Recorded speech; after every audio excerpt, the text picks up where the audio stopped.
Hi, and welcome to another installment of Learning Python. This time we're going to talk about arbitrary argument lists. If you recall, last time when we talked about how to define functions in Python, and we did a simple case where we pass parameters. And now we are going to talk about arbitrary argument lists, which is somewhat of an edge case where you don't usually use it, but in some cases it's really helpful. So let's look at functions in Python that use that.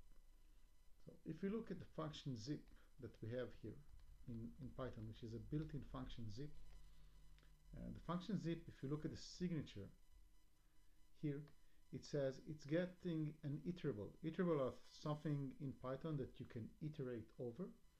And you see that it gets one iterator, or two iterator, or even more. And what does the zip function does? When we take two lists or two iterables in items and we want to look at them, we will do a zip, and then let's say that I want to zip A, B, C with 1, 2, and 3. Okay, and we talked about that in Python 3, which is the version that we are using right now. What we get is something called an iterator, and in order to look at an iterator, we need to put a list, sorry, a list on top of it, and this way we'll be able to see what zip returns. So if we do again the list of zip of A, B, and C, and the tuple 1, 2, and 3, we'll see that we get A and 1, B and 2, and C and 3.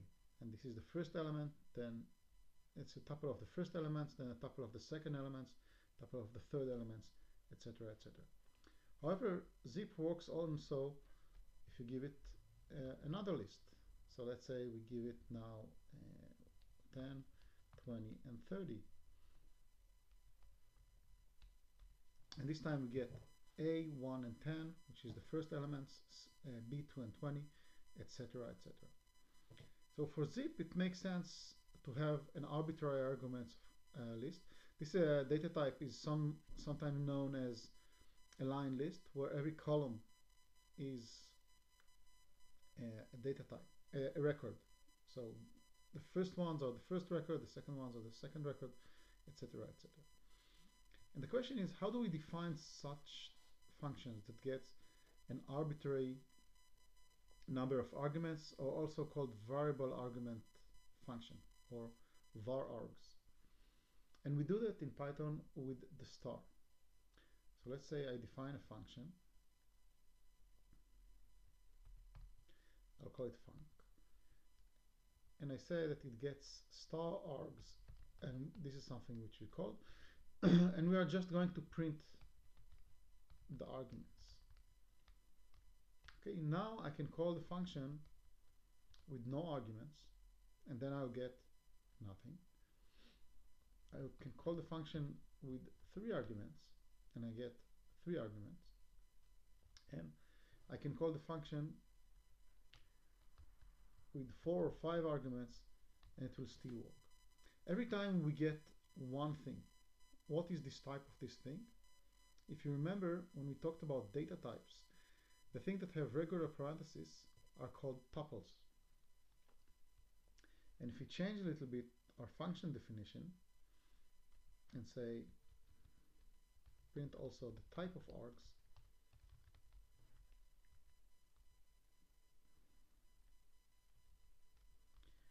we will see that now it is a tuple. So when we use star args, what Python does is it's packing. It's taking the arguments, the variable list of arguments, and pack it to one tuple, and we can reference this tuple and do all the stuff that we usually do with tuples in Python. We can access arguments by position, we can slice it, we can do a for loop on it, we can do a lot of stuff. Okay, so remember, when you have one star in front of the argument list, this is a variable number of arguments, and you can of course mix and match that. You can do A, B, and then star args, and we print A, and we print B, then for arg in args,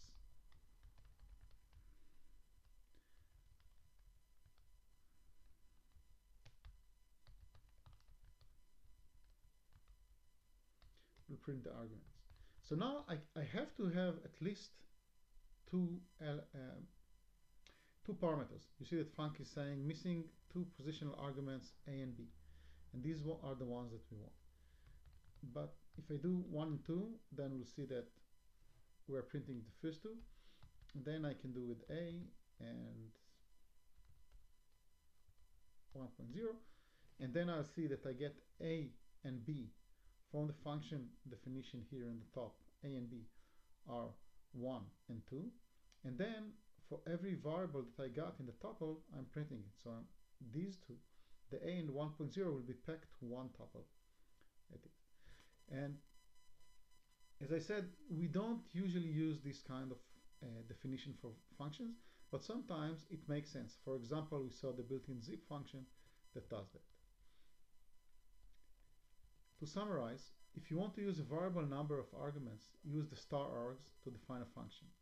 It's also known as var args, and args will be a tuple in the function body, and you can access it the way you use any tuple in Python. And it's mostly for special cases. Use it only when there's no other way. It's much better to define the arguments and give them names. It makes your code much more readable and much better. And that's it about star args. Next time when we talk, we'll look at what happens when we do two stars before the arguments. This is something called keyword argument list, and we'll talk about it next time. Thank you, and I hope you learned something new.